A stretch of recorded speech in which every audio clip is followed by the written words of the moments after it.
راحت لدرسها في ميعاد كل يوم، بس المرة دي ما رجعتش بيتها. الأم انتظرت ودورت عليها عند قريبها، ما لقيتهاش. 3 أيام بيدوروا على رنا ورنا ما رجعتش، وفي الآخر لقوا جثتها في المقابر وعليها كوم قش. مين اللي عمل كده وإيه السبب؟ هنعرف. رنا عندها 16 سنة، بتروح في الميعاد ده كل يوم الدرس.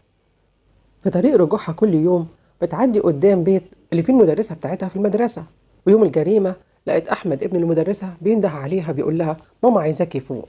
رنا عارفة أحمد كويس، ما هو زميلها في المدرسة، وعارفة إنه ابن مدرسة، عشان كده طلعت معاه على أساس إن المدرسة فوق ومستنياها. طلعت معاه وما تعرفش إن هي طالعة مع وحش في صورة طفل. طلعت رنا فوق وما لقيتش المدرسة، وأتاري المدرسة في اليوم دوت كانت مسافرة عند أهلها، والولد كان لوحده واستغل ظروفه إن هو لوحده وحب يعمل حاجة في رنا. رنا رغم إن سنها صغير بس فهمت هو عايز إيه، ودفعت عن نفسها بجسارة، ما خليتوش حتى يلمس هدومها. ولما الولد لقى إن مفيش فايدة من رنا، جري على سكينة وجابها وطعنها عيد طعنها.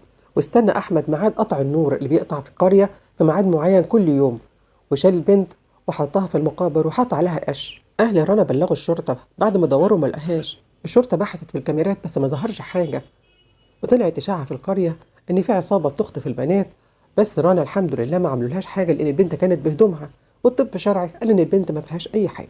وبالتحريات وبسأل الناس وصل كلمة واحدة لرجال الأمن خلتهم يقدروا يوصلوا للي عمل كده، وهي إن رنا اشتكت مرة إن الولد اللي اسمه أحمد ابن المدرسة بيعكسها، وإنها مش مرتاحة من طريقته معاها. وهنا رجال الأمن وجدوا إن بيت أحمد في الطريق اللي بتمر عليه رنا وهي راجعة من درسها. رجال الأمن استدعوا أحمد وبدأ يسألوه، وظهر إن هو ولد ذكي رغم سنه الصغير، بس هيروح فين ذكائه قدام رجال الأمن اللي عندهم خبرة في التعامل مع الأشكال دي؟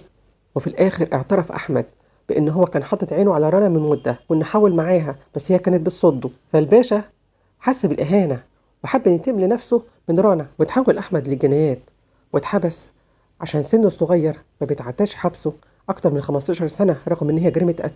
والعبرة اللي احنا هناخدها من القضية دي ان انت لما تكوني عندك شك في انسان ازاي تسمعي كلامه وازاي تطلعي معاه في مكان مجهول. هو مجهول بالنسبة لك، مش عارفك ان هي الست فوق، وافرضي فوق تطلعي ليه؟